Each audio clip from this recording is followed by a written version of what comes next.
Today on the Trent Out Loud Podcast.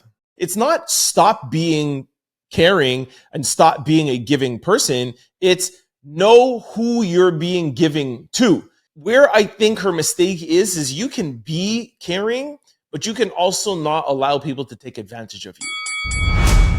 What up? It's your boy, Trent Out Loud, and I'm back with another episode. All right, it's Thursday morning. We got one more day till the weekend, and I got a good show to get you through your day. All right, I got three lead stories. First, we're going to talk about Telegram founder has been officially charged. If you guys don't know who that is, they say that he is the European Mark Zuckerberg. Imagine if Mark Zuckerberg was arrested and charged. I'm going to tell you everything about that.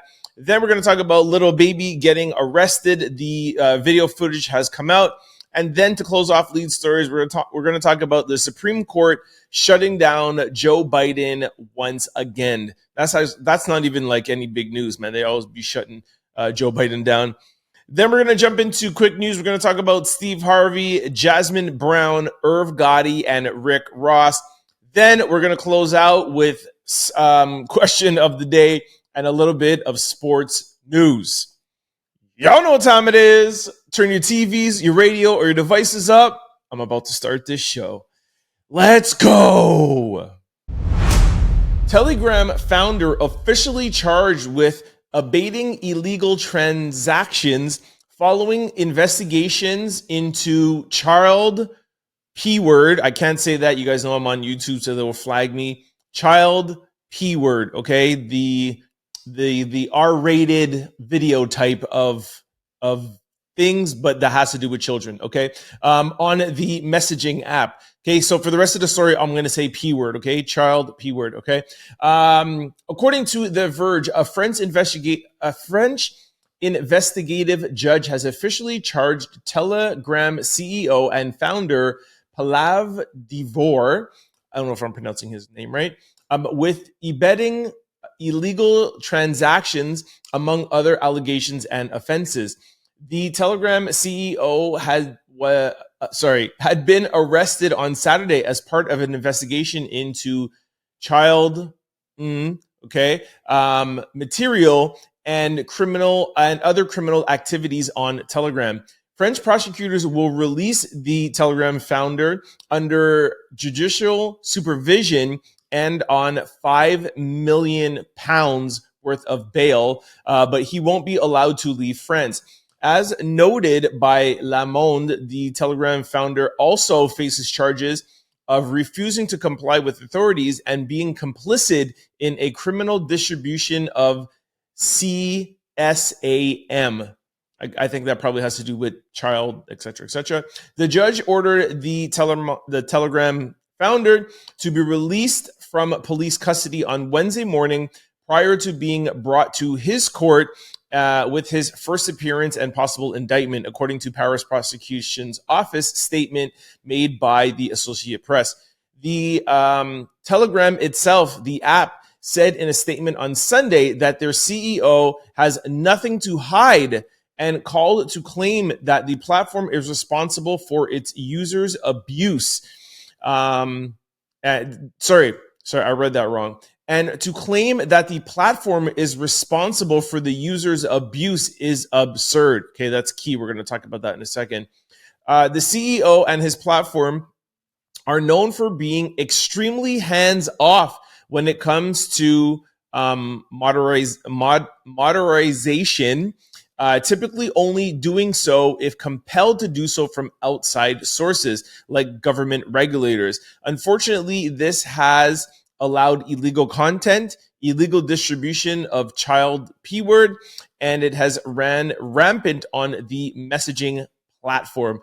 All right, so I'm not exactly too sure exactly what Telegram is, but like I said, quick research is that it's kind of like it's the European Facebook. All right, they're saying that he's kind of like a Mark Zuckerberg. Okay, and the thing that's crazy about this, the timing, is that how, if you guys remember, I think I talked about it a few days ago, where Mark Zuckerberg came out and was blaming Joe Biden's administration for putting pressure on him during, not pushing pressure on him, but putting pressure on him to for Facebook and the other apps to not put out so much COVID-19.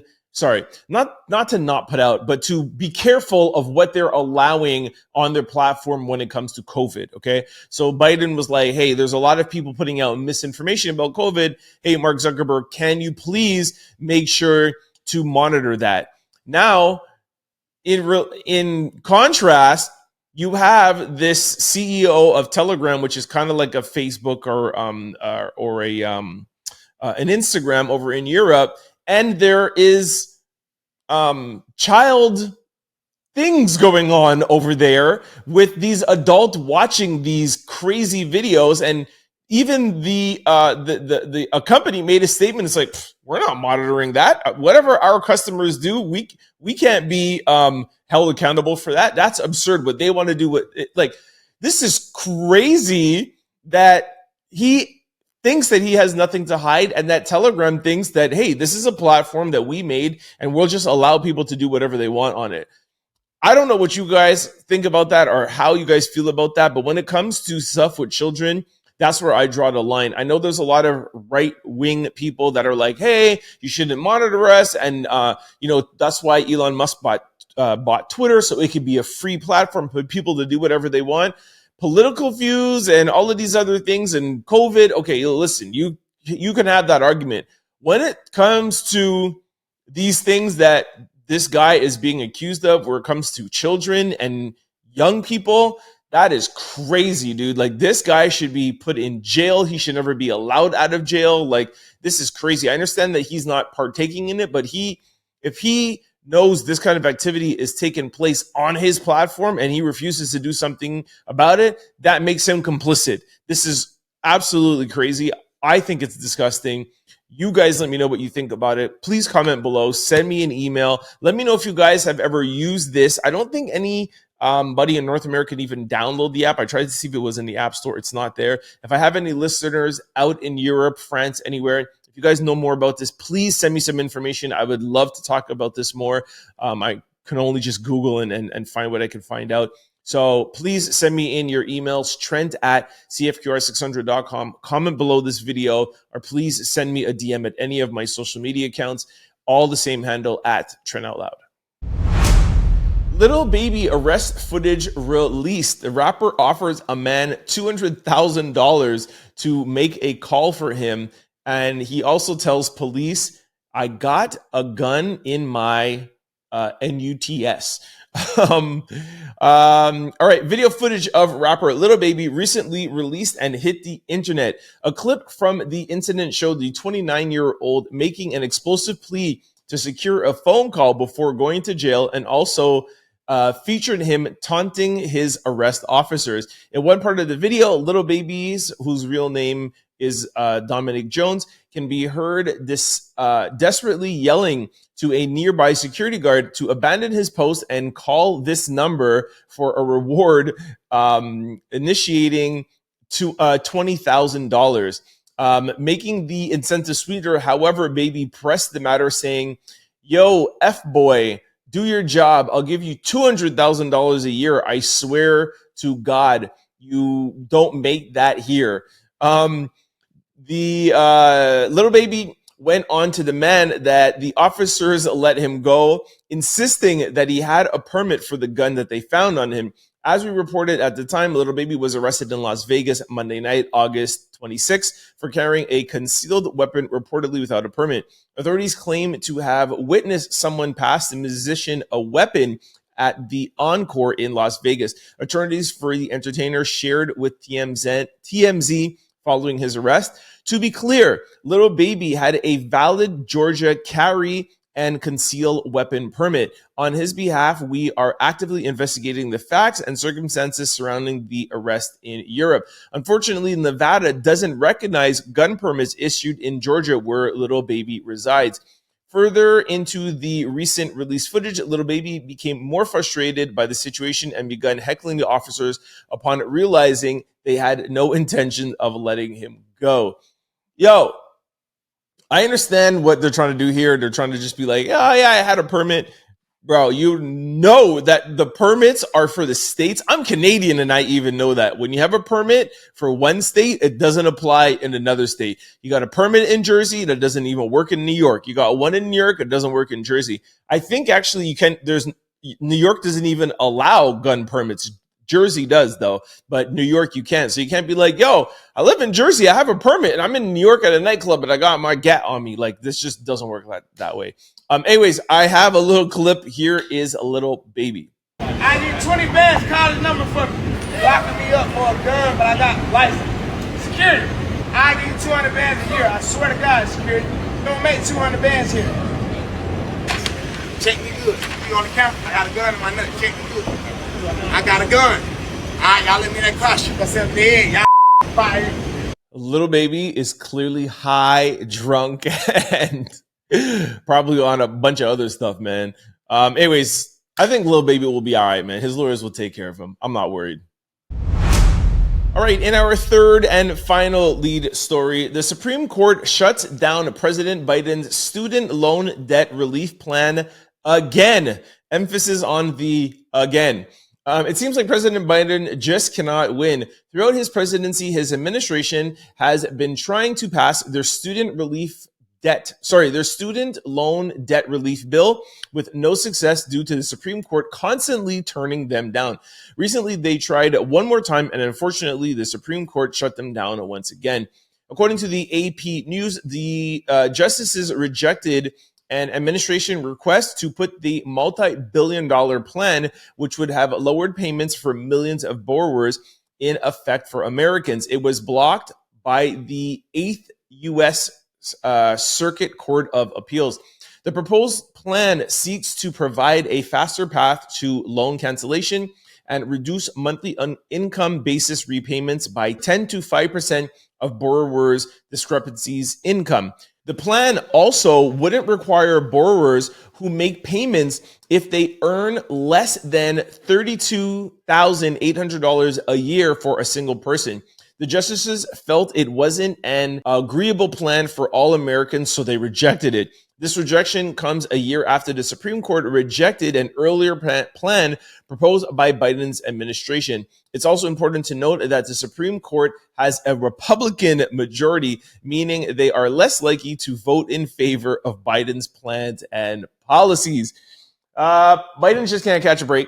They are definitely not going to do this 2 months away from an election, because anything that is bad for Biden is bad for Harris. And like I just read to you, this is a Republican Supreme Court, a Republican majority. It's a very conservative court. According to Charlemagne, it's not even a legal court anymore because they're so biased. But this is sad because this is one of the things that President Biden campaigned on. And this is going to be one promise that is not going to be fulfilled before the end of his presidency. So it just sucks. And, it's what I always say whenever I talk about, the president and the election and Trump and Kamala and all this stuff. It's like we put so much weight behind the president that we often forget that there's the Senate, there's the House, and then there's the president, and then there's the Supreme Court that could veto everything. I was reading something the other day, and I was showing it to my mom, where the president, yes, they have executive power on some things, but most of the laws come from the Senate and the House. Those are the people who make the laws. The president enacts the laws. I think that's the right word. And then the Supreme Court could weigh in and just shoot it down and never allow that law to go into place, even if the president signs it. So there's three branches of government for laws and things to happen. So anyways, feel bad for Biden. I obviously feel worse for the students who cannot get this relief, especially those people who are making less than $32,800. They wouldn't even have to make payments. But Supreme Court, Donald Trump's court, will not allow it. All right, this brings us to quick news. Ring my bell. Steve Harvey biopic 72 is currently in early development. I wonder why it's called 72. Maybe the article will fill us in. According to Deadline, a biopic about Steve Harvey is currently underway. The biopic is set to follow Steve's journey as he leaves his sales job at the age of 26 to pursue comedy full-time. The movie will give the audiences a look at the obstacles that occurred during his career transition. I've been reluctant to make a movie about my life for years until I read the pitch for 72. It focuses on one of the difficult moments in my journey and my career and shows the world that hope is never truly lost. Wait until you see what we do with this, says Steve Harvey. So, Steve Harvey is in the news, or in the, viral news a lot. He was just at Earn Your Leisure Invest Fest in Atlanta. He made comments about Cat Williams. He didn't say his name, but he was like, yo, Cat was talking about me, whatever, blah, blah. I'm not too sure if I did put that in the podcast or not. I don't know. I talk about so many viral moments. I forgot if I put that in or not. Anyway, so everyone's talking about Steve right now. So I think this is probably why this story is coming up. But Steve actually does have a really, really, really cool story. He was broke. He was homeless. It says here that he worked at a sales job. He actually also worked at Ford assembly line. So to go from that to being worth close to $200 million, it's a great, great story. Steve Harvey is just not a comedian. A lot of people think, oh, he's just a comedian. Oh, he's a host on Family Feud. No, man, he has his hands in a lot of businesses. He owns the Miss USA pageant. He owns a lot of things, and he's a great entrepreneur. He's really, really smart. So shout out to Steve Harvey, and I'm really excited to actually see this movie. All right, in our second quick story, Jasmin Brown says she loves to serve. This after Cam Newton's viral interview where he credits her for helping him unlock his emotions. Jasmin Brown talks about her love of serving as she makes a Taco Tuesday meal for her family to enjoy after practice. This statement comes after Cam Newton's viral interview with Dr. Bryant. In the interview, he credits Jazz for being a place of refuge and not war. All right, so this story I 100% did talk about. I think it was either Monday or Tuesday show, where Cam Newton was on his podcast talking about that he has 6 children with 3 different women. And then Joy Bryant, even myself, I commented and I was like, yo, this man is selfish. He's only thinking about himself. Remember, he made the comment where he said that his desire for marriage is lower than his fear for divorce, which I really, it really resonated with me because I feel that same way. But then when I got deeper into the story and I listened to that part of the podcast, and I found out that he has 8 children with 3 different women, where I am single, never been married, and no kids, then, I feel like I am not being selfish, and I feel like he is being very selfish. I know a lot of people agree with me and with Dr. Bryant. So now this is why this story is coming up more, and people are kind of like blaming Jasmin Brown and saying that like she's spoiling him, and that fact that she's serving him and doing all of these things. That's why he's never going to divorce. He's never going to get married, and he's never going to commit to one woman because she keeps on doing these things.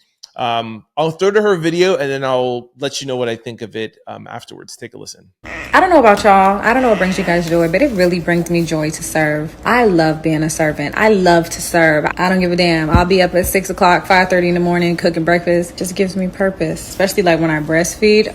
I feel so full of life. I love it. Now, as always, I see both sides. I always try to see both sides. So I understand people saying that, her and other women being like this is just, enabling him to, if you what's the saying go? If you give him the milk, then he won't have to buy the cow, something like that. But I don't think that she is to blame. If you listen to her, this is something that she's doing for her. She even makes the comparison to breastfeeding. She's like, I love serving. I like, giving to somebody, right? So I don't think that that's the problem, because if that's how you are, then you cannot change that. Even if you want to, like my mother is a very, very giving person. Like that's who she is, how she is at all times. She's been like that her whole life. My mom was a nurse from in Jamaica growing up. She never wanted to be rich. She never wanted to be famous. She's like, I want to be a nurse, and nurses take care of people. That's just who she is. Where I think her mistake is you can be caring, but you can also not allow people to take advantage of you.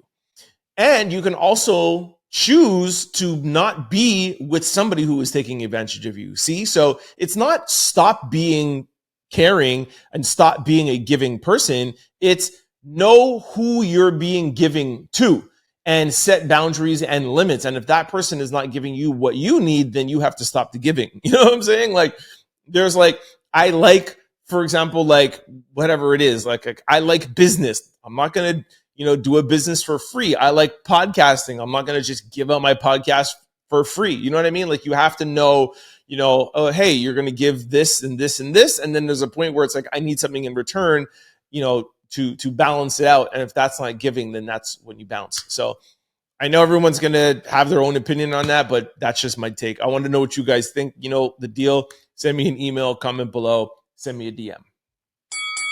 All right, in our third quick story, Rick Ross reflects on summer rap feud with Drake and The Game, says he'll engage in beef if there's something to gain. Okay, gosh, I don't want to read this whole thing. This is so annoying. I'm going to read parts of it. In a recent interview with Shannon Sharp and Chad Ochocinco on Nightcap, rapper Rick Ross discussed his recent rap feud and revealed that what it would take for him to engage in any drama. When asked by Shannon Sharp about the beef, Rick Ross stated, I gotta be honest, I got some rap-ish. It was no conspiracy. Rosé's name was said. I'm going to jump off the porch. That's what I do. I had some fun. Regarding on how he decides to respond, Rick Ross said, if there's something there to gain, okay. He further added, not responding is a response when you're a boss to get to. Anyways, I don't want to read this. I honestly, like, Rick Ross annoys me, man. Like, Rick Ross only got in that beef just because he likes to get on Instagram and he likes to, promote his Bel Air. And it's like the Kendrick and Drake beef, that was beef. Even The Weeknd, like, that was beef. Rick Ross just jumped in there because that was the cool thing to do. You know what I'm saying? It's the same reason why Game jumped in to defend Drake when Ross came in, when Ross went at him. He's like, yo, let me just try to get my name in here. You know what I mean? And like, that's just whack to me. So, I mean, and shout out to The Game, but I just didn't like it. And that's why those tracks never really caught on, because everybody knew what they were doing. Like, people were talking about Ross for like 2 days, bro. And when we talk about this beef 5 or 10 years from now, no one's going to mention Rick Ross's beef with Drake, that track. You know what I'm saying? Like, just whack. And that video he did, whack. Didn't like it at all.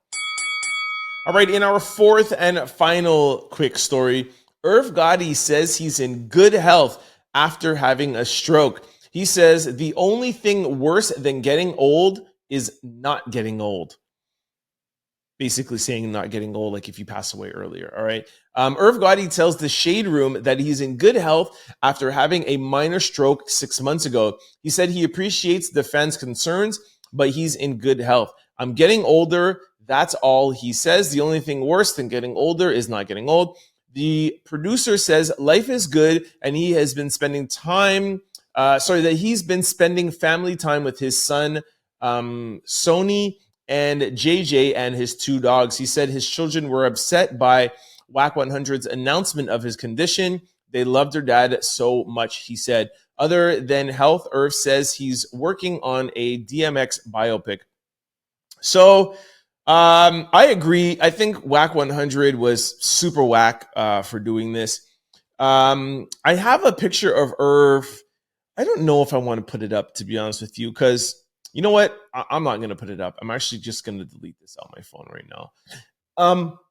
Whack 100 was, Whack 100 was on, I don't know what he was on. If it was someone's podcast, whatever, he's like, yo, I got the dirt. I got everything. You need to know. Yo, Irv Gotti had a stroke. Look at this, And of course, 50 Cent, that's my guy. But, 50 Cent's going to post it up. He's going to make fun of him. 50 Cent can do that. They have beef going back. I mean, they tried to kill 50 Cent, so I understand why 50 Cent's got to do what 50 Cent's got to do. But Wack didn't need to do that. You know what I mean? Like, this happened to him 6 months ago. He's in recovery. The picture, he looks very, very frail. He looks like he lost close to like 50, 60 pounds. He's walking with a walker. He just doesn't look good. He obviously didn't want that to be known. I'm sure everybody in the industry knew about it. You know, he's close with all them guys, Ja Rule, Ashanti, Fat Joe, you know, Jay-Z, all of them. I'm sure all the blogs knew about it. And respectfully, nobody posted about it. And Wack 100 kind of just spoiled that for him. And I actually don't think that's cool. So I am going to report it because everyone's talking about it. And the picture is out there. If you guys want to see it, just Google, Irv Gotti having a stroke. But I am not going to condone that kind of behavior. And I'm not going to put that up on my YouTube page. All right. This brings us to question of the day. All right. Do you feel like a man will change for the right woman, or do you feel like a man changes when he wants to? Okay. I think I'm going to change it up. I think I'm going to answer first, and then I'm going to read, because I don't want you guys to think that anything I read is going to make me change my answer. And this is a very, very good question. So the answer is ultimately a man is going to change when he is ready. But what will make him ready is the right woman. So I know that sounds like I'm kind of like, giving two answers here, but especially me, but not only just me, but I know a lot of guys, I've seen this happen to a lot of my boys a million times. Like, I don't want no girlfriend. I want to be single. I want to do this, whatever, blah, blah. But most men, I shouldn't say every man, but most men will change that mentality when the right girl, and I want to make it clear that it's the right girl for him, because nobody's perfect out there, but what's perfect for him, he will change. And it's not to say that she changes him. That's what I'm trying to say. It's when he's ready, is that most men don't want to be single. They don't want this wild and crazy life. They just say that because men are men, you know what I mean? And they don't want to be like in touch with their feelings, like women saying like, I want this comfort and I want company, I want whatever. Men are always going to try to be tough and be cool and be like, I don't need that, da, da, da. But we actually really do. We're human beings. Every human being needs other human beings. You need love, you need comfort, you need support, you need all of these things. So it seems as though when the right woman comes around, then this guy is changing. No. It's every man is always ready to change. When the perfect girl for him comes along, he's ready for that because that's what he really wants. Unfortunately, men just don't even really realize that. And that's my answer. All right, let me read some of these here for you. Pretty Weirdo 82 said, he'll change once you leave and you don't want them no more. That's unfortunate, and I could see that because some men don't even realize they have a good thing till it's gone. I could see that. It's unfortunate, but I could see that. Violin Babe said, I don't have time for him to change. I'm going to change the man to another man. I don't have time for him to change. I'm going to change that man for another man. I don't know how I feel about that, but okay, fine. I'll let you slide. Somebody, MS Payne 33 said, a man changes when he's ready. It will never matter how good a woman you are or how loyal, how faithful, how freaky, how supportive, how beautiful, how submissive, how caring, or how kind, etc. Get a man that's ready, that's already ready to receive the blessings of a good woman. See? Kind of disagree with that. It's a man is always ready, and I all those are good things. Loyalty, supportive, this, whatever, blah, blah, blah, blah, blah, everything that she said. But the problem is that some women think, okay, if I'm loyal, faithful, freaky, supportive, beautiful, blah, blah, and all those things, he's not ready to change. No, it's because that's not what he wants. He doesn't maybe want those lists of 6 things. You got to find a guy that wants that. That's what people don't realize. Women think, every man just wants all of these 10 things that she's listed. Some men don't want that. You guys have to stop thinking only about physical all the time And the person who you are needs to fit with the person that you're going after, and vice versa. That's why relationships are so hard. And I feel that's why divorces are at such a high rate, is because people sometimes just go after their physical attraction. And I'm not saying that I don't love physical attraction and that's not needed, but that can't be the only thing. And that's why so many people have problems.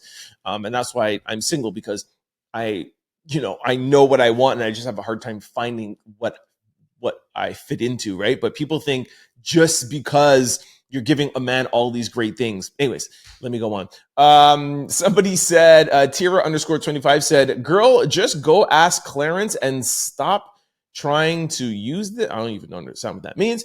Somebody said this question gets asked like 25 times a year, 100%. Carter St. James said, we don't change. That's a guy saying that. Totally disagree with him. Somebody said, one fish, two fish, red fish, blue fish. I don't know, maybe y'all know what that means. I have no clue what he's saying. Massey Robson, men always gotta change, but love y'all for who you are. Men always gotta change, but love you for who you are. I could go into that, but that would be too long. All right, let me read some other answers. So authentic change happens when you're ready, not due to a particular person. 110%. Let me read that again. Authentic change happens when you're ready, not due to a particular person. Oh, no, sorry. I read that a little quick. No, I don't agree with that. It is the person. You're always ready. You're always ready. Unless it's like, well, I'm busy doing something like career-wise. But even at that, even when you're career-wise, when that perfect person for you comes around, it's not you're changing. It's the perfect person's there for you. So you see that person. I hope I'm making sense. Anyways, I'm running low on time. I could talk about this all day, but forget these answers. My answer is the best. Trust me. Take my advice, ladies. All right, this brings us to sports news. CeeDee Lamb said he was getting impatient with the Cowboys after finalizing his $136 million 4-year deal. I have a little clip here. Let me read this quickly. It says, the Dallas Cowboys have finalized a 4-year contract extension worth $136 million with standout wide receiver CeeDee Lamb. This agreement puts an end to Lamb's holdout with the team. Adam Scheffler from ESPN was the first to break the news of the agreement. The deal includes $100 million in guaranteed money, marking it as the second highest contract ever for a non-quarterback in NFL history. It follows only Justin Jefferson's 4-year, $140 million extension with the Minnesota Vikings, which he secured in June. At 25 years old, Lamb chose to skip Cowboys training camp while looking for a contract that matches his skills as a top wide receiver. Since being drafted in 2020, he has proven himself on the field. Last season, he was named a first-team All-Pro after catching 135 passes for 1,749 yards and 12 touchdowns, plus 2 rushing touchdowns. Here's a little clip from CeeDee Lamb. Take a listen. You doubt that it would get done? Nah, I had no doubt. One bit. But I will say I was getting impatient. I don't know if the right word is impatient. I'm probably sure he was probably antsy, but whatever. Let's not spill milk over words here. Shout out to CeeDee Lamb. That's crazy, man. $136 million. All right, that is it. That's a wrap for me. Thank you for tuning in and thank you for listening. Don't forget to tune in to tomorrow's show. Friday. It is a long weekend. I'm telling you guys right from now, I will be having a show on Monday. I'm working Monday. So anyways, tune in tomorrow and we'll talk about things for the weekend. Before I go, I just want to let you guys know of all the ways to stay up with the Trent Out Loud podcast. If you're used to watching this podcast on podcast platforms or on YouTube, please try to check me out Monday through Friday from 11 to 12 on CFQR600.com. You can log on from any device anywhere in the world or 600 AM on your radio if you're in the Montreal area. We play the Trent Out Loud podcast, but we mix it in with 90s and 2000s hip-hop and R&B. It's a great hour. It's a great way to get your entertainment and viral news. Vice versa, if you're used to listening to this on CFQR 600, but you can't always catch the show from 11 to 12, you could check it out on YouTube or podcast platforms. Just go to your desired site, type in Trent Out Loud. The show will come up. Don't forget to hit the follow or subscribe button so that you can be notified every time we upload a new show. And if you're like me and you like to watch your podcast, Spotify now supports video. So check me out on Spotify. Lastly, you can follow me on any social media platform at Trent Out Loud, or you can follow the production company, Exclucity Media, on Instagram. Thanks again for kicking with me. I hope you guys have a great Thursday and you guys love the show. I'll see you tomorrow. Peace. Don't forget to like, comment, and subscribe. It's your boy, Trent Out Loud. Peace.